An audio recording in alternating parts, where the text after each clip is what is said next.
大家好，我是罗伯特。民主派需要军队，组建军队需要军费，军费需要金主来投资。今天接着上期继续讲金主的话题，我想说说如何找金主的问题。金主就是有钱人了。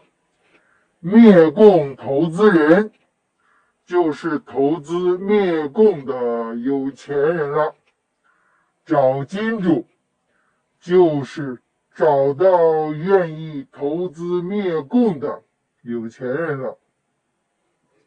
有钱人不外乎两类，现在已经是有钱的人和未来变得有钱的人，所以我们民主派的军队的军费问题需要找两类人沟通：已经有的有钱人和未来的有钱人。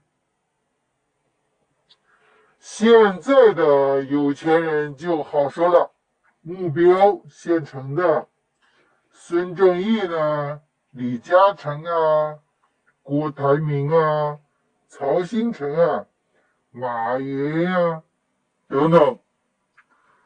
我是打工仔了，是接触不到这些老板们的，但是基于6度关系理论，总有人能接触到他们，总有人能接触到他们人的人。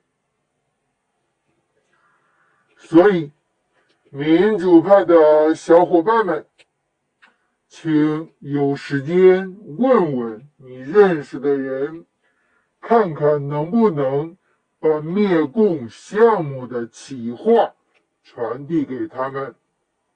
我想路径总是有的，只要大家发动自己的人脉关系网络，也许他们收到了资讯，真的可能会考虑一下的。包括邓家，假设邓家家族转换阵营来支持民主进程，也是欢迎的。要灭的是共匪这个组织，共匪成员需要被法律调查和审判。如果你能联系到邓家家族，请务必尝试游说一下。实务就看某些共匪成员有没有这个长远目光了，这是一方面。现在的有钱人，民主派的小伙伴们应该尽量去接触他们，游说他们。另外一方面就是未来的有钱人了。有钱人谁都可以做，忍不住想做重复的话题，改天再说。再说一遍，有钱人谁都可以做，只要你学会赚钱，然后简单了，你赚钱嘛，然后你就是有钱人了。所以另外一个方式就是，民主派的小伙伴们，虽然我们都是穷鬼，但我们可以成为未来的有钱人。不就学赚钱吗？再难能比灭共难吗？民主派的小伙伴们要努力成为有钱人了，未来的有钱人。思路简单了，除了寻找现在的有钱人投资之外，咱们穷人也是可以通过学会赚钱而变成有钱人的。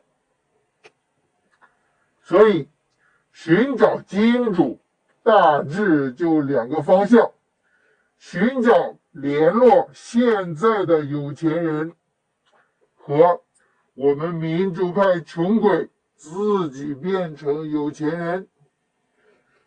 我们这些一天不工作，明天就饿肚子的穷人民主派，有钱了就自己做灭共投资人嘛。